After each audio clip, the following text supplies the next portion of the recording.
Miami Heat Wait, basketball. first, look. It's me and my friend Antonio Brown. Best friends. I'm actually best friends with Jackson Mahomes. We were going to film a TikTok, but I had to do this instead. So,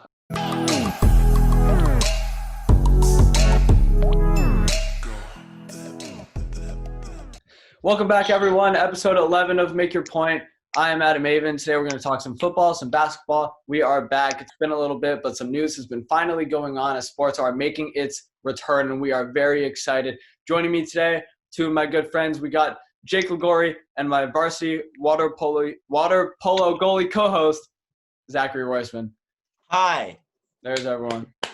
Hi, There you go. All right. First thing, let's start off with this topic, Cam Newton signing to the New England Patriots. This happened about a few weeks ago, a couple months ago. Yes, Zach, you have it in your background. We didn't get the chance to talk about it. So, Jake, let's start with you. Cam Newton going to the New England Patriots. This is a huge deal. What do you think about this matchup with him and with Belichick?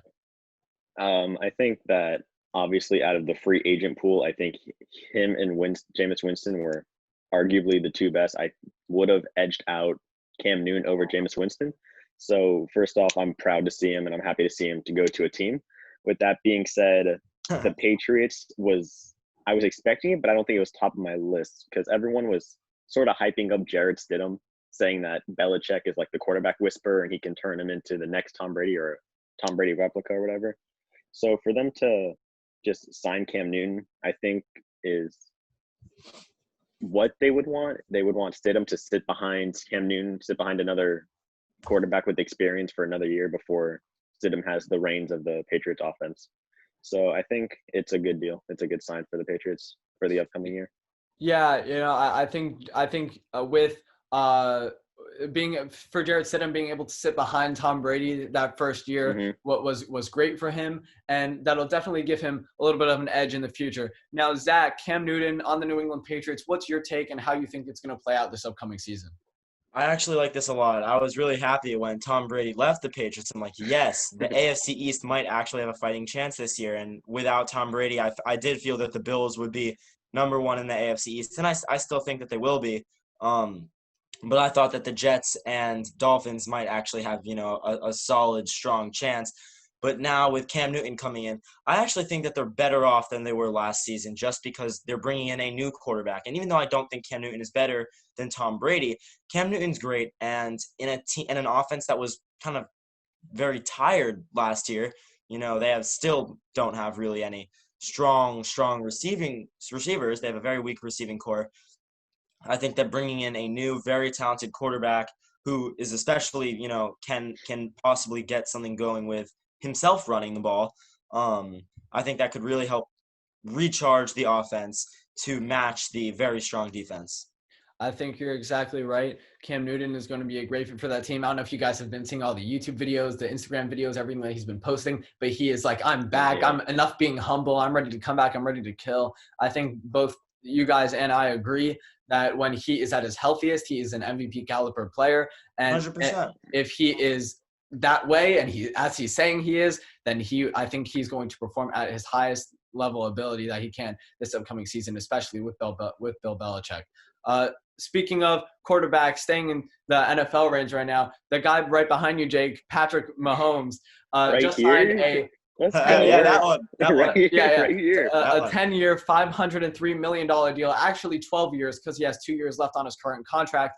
But Zach, Patrick Mahomes staying with the Kansas City Chiefs for 12 more years. He's only 24 with a Super Bowl and an MVP under his belt, and now he's staying with them until he's 37, probably going to stay with them for his whole career unless something horrific happens. What's your take on this, and what do you see for the future of the Kansas City Chiefs?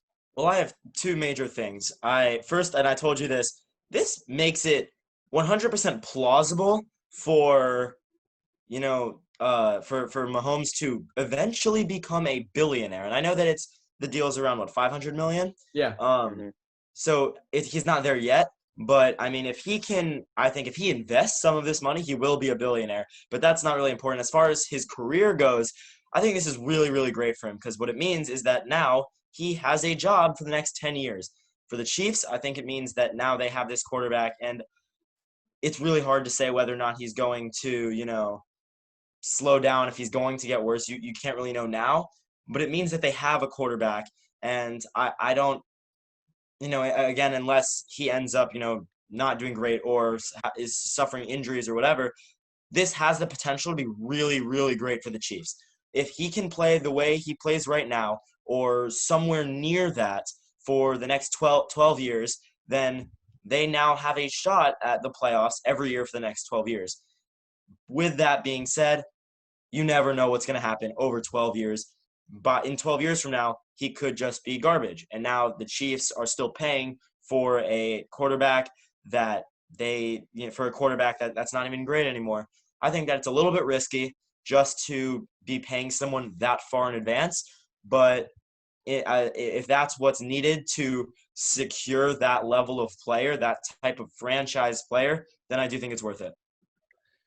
Yeah, I definitely agree with you. Patrick Mahomes is obviously an MVP caliber player, probably arguably the best player in football at this point in time, right? So Jake, Chris Jones, their most impactful defensive player on a D tackle, just got signed for 4 years, $85 million the other day. So now he signs a long-term deal for 4 years. Patrick Mahomes signs $500 million.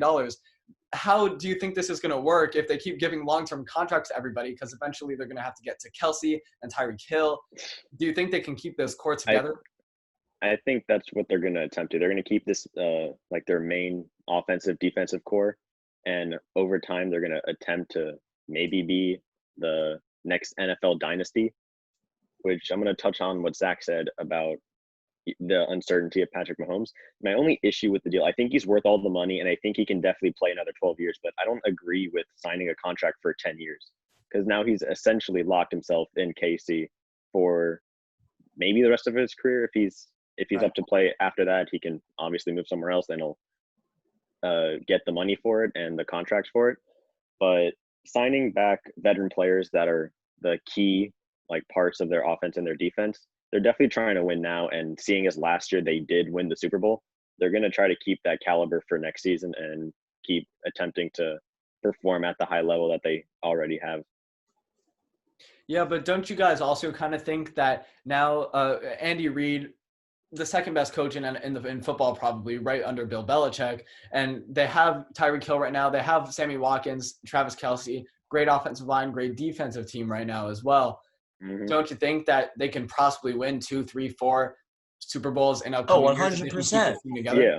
100%. If they keep this together, you're looking at another example of the Patriots or, how the Steelers were, how the Bears were both at points, that they are just dominant every single season. If you can keep this group of players that works so well together with a coach that's able to make them work well together, you keep them for 10 years. You keep winning for 10 years. I don't see, if they can keep this group together, I don't see a losing season in sight for them. Yeah.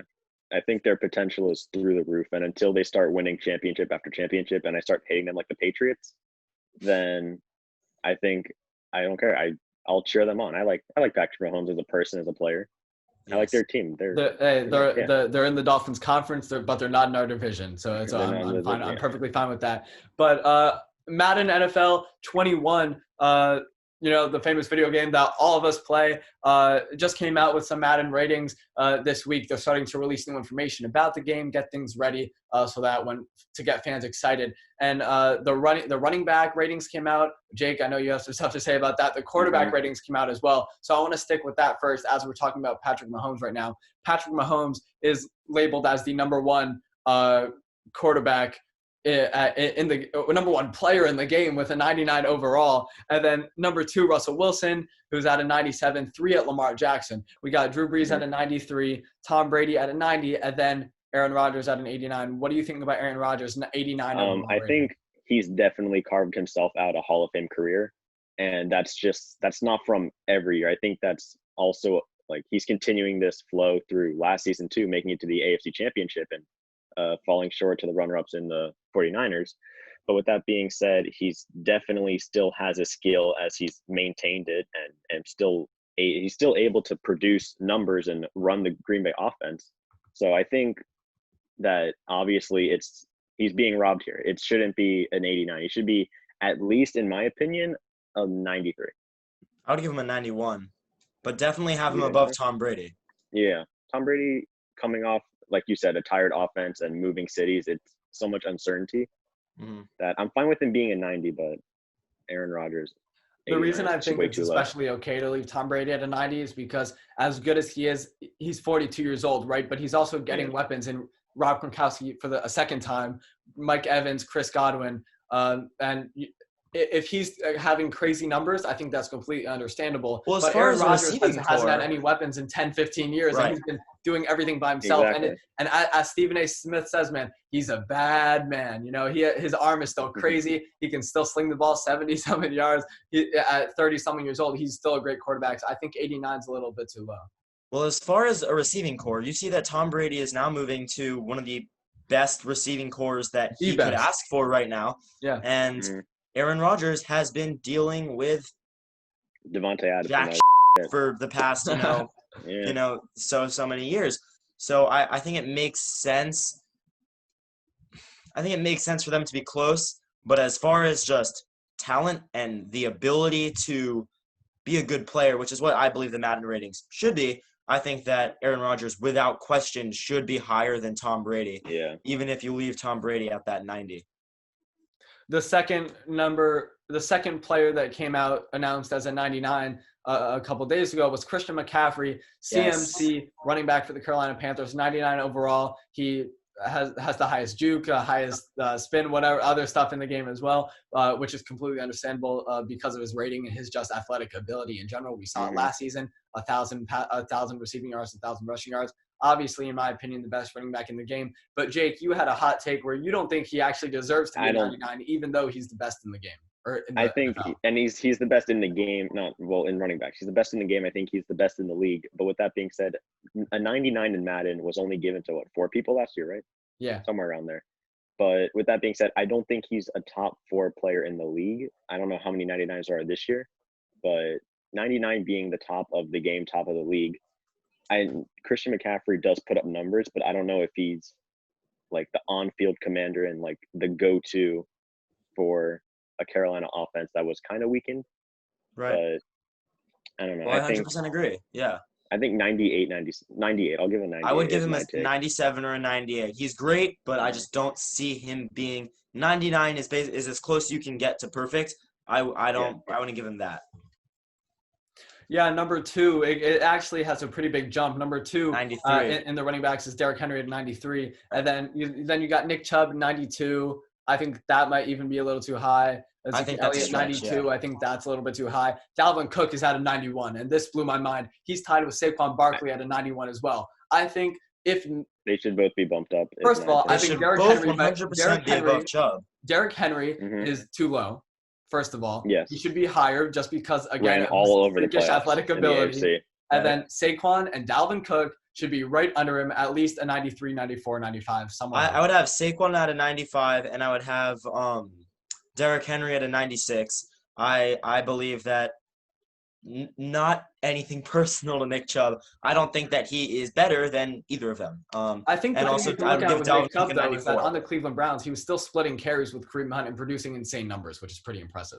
Yeah, but for me, the Madden your Madden rating should not be based on the numbers you produce, but your athletic ability. It's based on all those other ratings, how good your spin is, your juke, how fast you are, all these things, not just, the numbers that you put up, because so much of that really varies to scenarios out of a player's control. If you're on a great team with great coaching, you'll put up better numbers regardless of your athletic ability. I think it should be more based on what you're able to do. Exactly, your skill and just straight up talent, not just numbers. Numbers should be a part of it, but not a super big part. Yeah, so let's kind of wrap up these ratings here. So like I said, Saquon and Dalvin Cook are both at 91. We got Aaron Jones at a 90. Understandable. He played great last season. Joe Mixon, 89. Might be a little too high. Josh Jacobs at an 88. I think he should be higher. He's great. Alvin Kamara's at an 88. Jake, what do you think about Alvin Kamara being at an 88? He's tied for 9th in running backs. Yeah, I think he should be bumped up. He's shown a lot of potential his whole career, and I think he's only on the incline, assuming that injury doesn't ruin a season upcomingly. So 80, he's an 88, right? You said? Yeah. 89. 88. I think 88 is too low for him right now. It may be early in the season to tell, but I would say next year he'll be higher, or this year he should be higher, in my opinion. Zach? If I was personally rating him, I would not give him an 88, but I don't think it's that far. Personally, I love him. I love to watch him. I would probably give him between an 89 and a 91. I think I he's was gonna say great. 90, so that works out. Right. But I'm not, to me, it's not a big, to me, 88 is just not far enough off to complain about. But if I was rating him, that's not what I would do.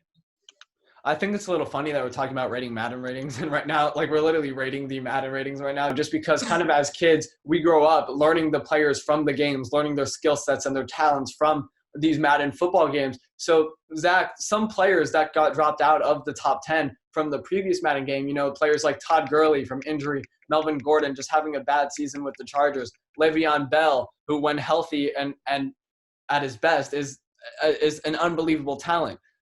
What do you think these players should be rated a little bit higher in the top 10, or should edge out some other players? I would say probably not. Maybe, but again, just like I said previously, I don't think it should be all about numbers. I don't think that injury should have as much influence as it does. The same thing with having one bad season. If it's truly about how good you are, which is what it should be, there should be some effect, but not that much. Once you're consistently doing bad or consistently getting injured, that plays into it.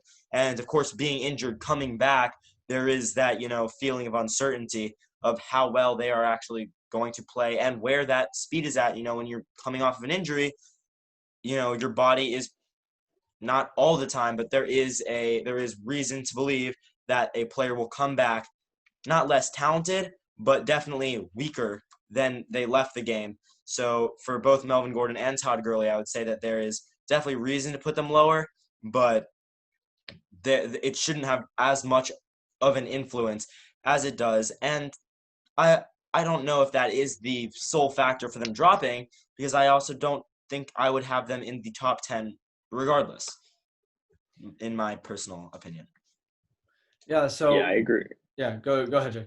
Okay, I was just gonna say that I agree with Zach that an injury or a bad season obviously should drop your rating, but not by as much as like 5 rate overall. I was gonna give the example of Kermit. You guys remember Peyton Hillis, Yes. cover athlete who had a Madden breakout 12. season and then a total bust for the rest of his career? Yeah. For an example like that is, you know him from the games, you watch him on TV, and then he just falls out of the league.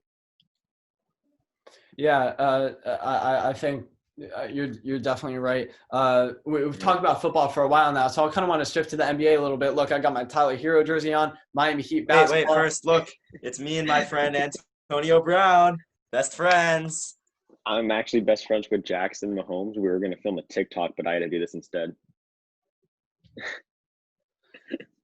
So I got my Tyler Hero jersey on. I'm ready to play some NBA basketball. I'm waiting for it to return. I'm so excited. I just want it to come back already, and thankfully it is. I'm excited to see the NBA's return. So Jake, starting with you, basketball going into the Orlando bubble, they could possibly be there for 30, 40, 80 days even if you make it to the finals. So that could be being trapped for a player like that. Usually, obviously, players are traveling across the country, and that's the part of the NBA lifestyle. But to be trapped in bubble like that, how do you think players are going to be able to deal with that? And do you think it'll work in the long haul?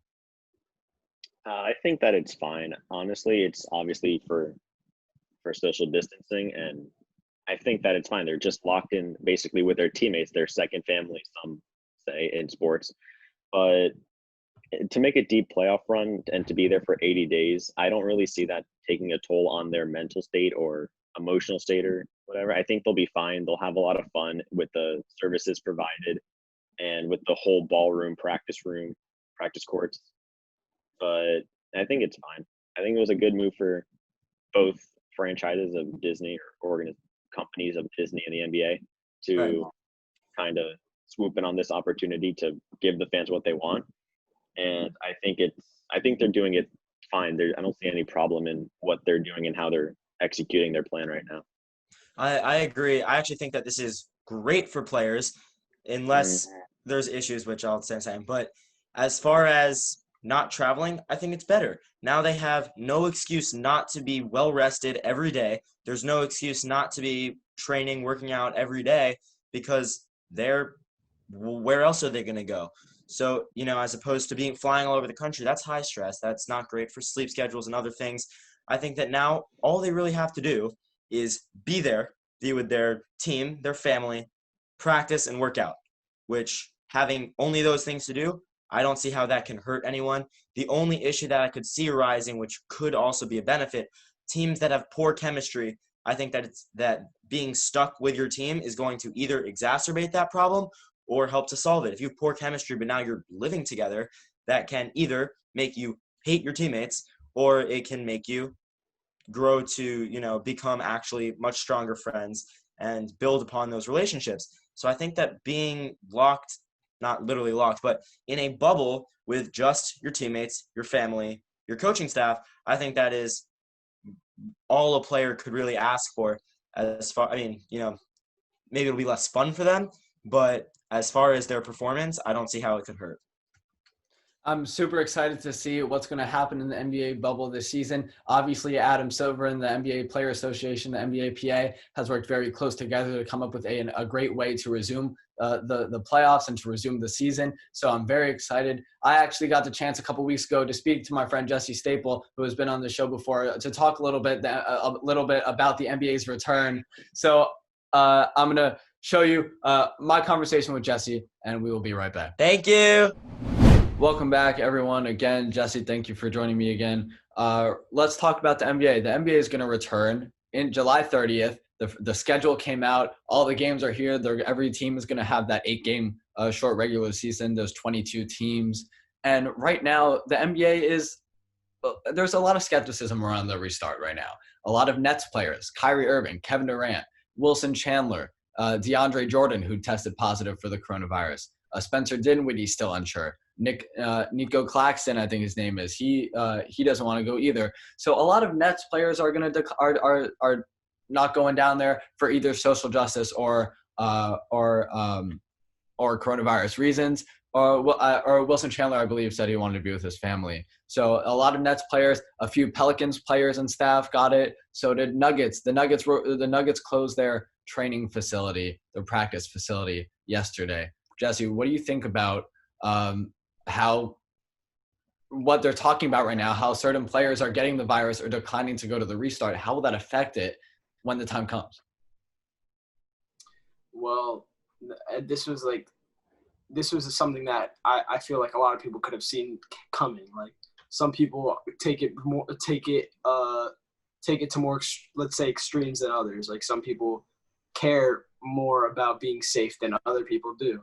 And it's like it was inevitable you'd find that among the players. So, but it's from what it seems to be more the minority of people care more than less. And so we'll probably lose out on seeing a few players, but I don't think it's totally going to affect it. The NBA still has injuries. Like these could be considered like little injuries. Like you'll always see injuries among players. So I don't think it'll have that too much of an effect on it. Yeah, we also saw players like Avery Bradley. He declined. His kid has respiratory problems, so he probably wouldn't be cleared to go in there anyways. Davis Bertans, he was afraid of getting injured because he had a great year this year and he wants to get a long-term deal next year. So some players have their reasons. Others may just not want to play. Fred VanVleet, for example, said, this is just really bad timing for the restart, but he ultimately chose to play. All the Raptors are down here in Orlando at the moment, or in Fort Myers, and they're practicing, getting ready about a month earlier, which I think is very impressive on the Raptors' part. So we see these teams coming here early. The restart's going to happen July 30th. And being in Florida with the cases spiking right now, as we know, me and you are both in quarantine, we're at home. How do you think the NBA or people in general are going to react to if the cases spike, and continue to spike as they do right now in Florida? How safe do you think that the bubble environment that the NBA will be for the players? Well, I think that it's going to be fairly safe, but I think soon enough. I mean, I don't really want to get into this because it's a sports thing, but soon enough, like Florida's going to start having more restrictions and stuff like that because the cases are going up a ridiculous amount. They went up 4.6% just today. And Yeah, so every day they're rapidly rising, and that's a very big worry among the NBA right now. But hopefully the NBA bubble environment is safe and everything will get back to normal. Thanks, Jesse, for joining us. Yep. So there you have it. You got to hear from Jesse. So Zach, Jake, since we talked about the NBA's possible return, the NBA, like I said earlier in the show, obviously has an amazing way of being able to complete their season. The WNBA followed there in South Florida as well at IMG Academy. The MLS is also down here at ESPN World Top of Sports in Orlando, soccer league in America. So the NFL, obviously, super widespread. How they have 53 players on a team, their ability to travel back and forth is kind of what the NFL is all about, going from city to city and playing in different cities and playing against different teams. There's no way, in my eyes, that they could do a bubble like the NBA is doing because you have 53 players on a team, plus staff, plus execs. You need a big owners. Bubble one, that's for sure. There's no way that they will be able to do a season like the NBA. Jake, what do you think about the NFL's possible season next year, and do you think it's possible for them to even play football? I think anything could be possible, but like you already said, there's 53 on a team, plus staff, plus like maybe practice squad. I don't know if they would bring them. Probably not for safety reasons, but 32 teams, 53 plus. That's a lot of people that you need to house and take care of. Plus all the practice fields would be needed to be provided.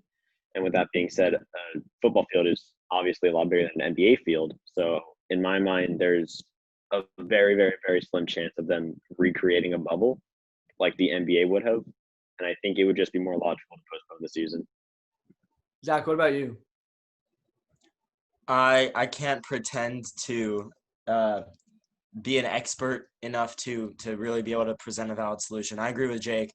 The bubble would be, I don't want to say it's impossible, but I would say it'd be much, much, much harder than the NBA. You're looking at a significantly larger team with, larger staff and larger playing area. You need more facilities, larger areas. With that being said, I do think it's possible to do a bubble. It would just be very hard, and there would need to be some limit, or there would need to be a fairly harsh limit on which staff, how many staff actually get to be there, as well as players, because realistically, you don't need all 53 men on a roster. No offense to the people who are, the 53rd man, but you don't need every single one of them in a game. You really do not. And so if you were able to, just change that number for one season and have less players, less coaching staff, I think it would be possible. I think that better than one bubble would be multiple bubbles, and or at least starting with multiple bubbles, you have potentially, instead of, you would normally have half of your games against a division team. So you would play only against your division. You'd be in a bubble with your division. So, the AFC East, just those 4 teams are all just sharing one stadium. That now way cuts down. And if you have one for each division, I think it's entirely possible. That takes, 1, maybe 2 hotels near a stadium, and you're able to lock that down pretty well. They can share practice fields. They don't need to be using it at all times. And many areas, like, for example, at the Miami Dolphins, there are several practice fields that can be used in the area. Not to mention, it doesn't need to be an official NFL practice field. Any field can be used as a practice field, and I'm sure that most areas, are more than willing to. Tom Brady works out at a high school in Tampa. So does Antonio Brown. Let's show everyone that. Sorry, this is your fault, Adam. We're gonna show everyone Antonio Brown at our high school. We're best friends. He came from me. Yeah. But he had a sign too that said "Go Zach, my favorite water polo goalie." He did. I saw exactly. He did. But I do think it's very possible. I think if you split up teams by division, I think that could work. And then based on their playing against, their division, that is what would determine if they're going to the playoffs, in which case you would then have a bubble for the playoff teams. And I think that's entirely possible, to have a bubble of just playoff teams, again, with a smaller roster and smaller coaching staff. I think it's doable. Are they going to do it? Who knows? Although people want to boycott the NFL now, so I have no idea how that's going to affect anything. Because if that, idea is actually going to gain traction, I don't know what is going to change. The NFL probably doesn't want it. They don't actually have as many people that watch every game as I thought, or I know Adam thought. But if they can, if they get half the people to boycott the NFL, and now you only have 8 million people watching a game, and then is it even worth it to spend the money to do a bubble? Yeah, I think I agree with both you guys. We see in college football, right? New freshmen are going on campus. Everyone, all the students got to return. College football, I just see there is no way that college football will be able to make a return with everything going on right now. I just don't see it. Especially, we saw the Ivy League, they canceled all of their sporting events in the fall. The Patriot League canceled all sporting events. The Big Ten division, the Big Ten conference, they are only playing football in their conference. So their whole schedule is just made up with the teams in their conference. They don't get to travel or do anything. So I'm sure the SEC will follow the ACC, Pac-12, Pac-10. I'm sure all the divisions will follow, either cancel their sports or play conference only. The only thing I see with even conference only football is that a lot of the teams in each conference are not always close in distance or proximity. So a lot of teams are actually spread out. But if that's the easiest way to play some college football, as Ed Ogeron said the other day, the coach of LSU, then I'm all for it. So it's not the travel. It's more about limiting how many teams you're seeing. So by limiting to the conference, even if you have to go, half the country or, up the Eastern Seaboard, you're still only seeing that many teams as opposed to way more. Yeah, I just don't know how football is going to happen as much as we love it, as much as we love our fantasy football. I don't know how much I love college football. I want to see my Gators play. Don't think that's going to happen. But I appreciate you guys for joining us on the show today, and hopefully we will talk soon as more news starts to come out as sports are trying to make a return, like the NBA, like the NFL, and college football. Thank you, Jake. Thank you, Zach. We will talk soon. This has been episode 11 of Make Your Point. Apologies to our dear friend Shaquille O'Neal. Sorry we couldn't get you on the show this time, man, but we will try next week. Thank you guys for watching. Make sure to like and subscribe. And remember the golden rule.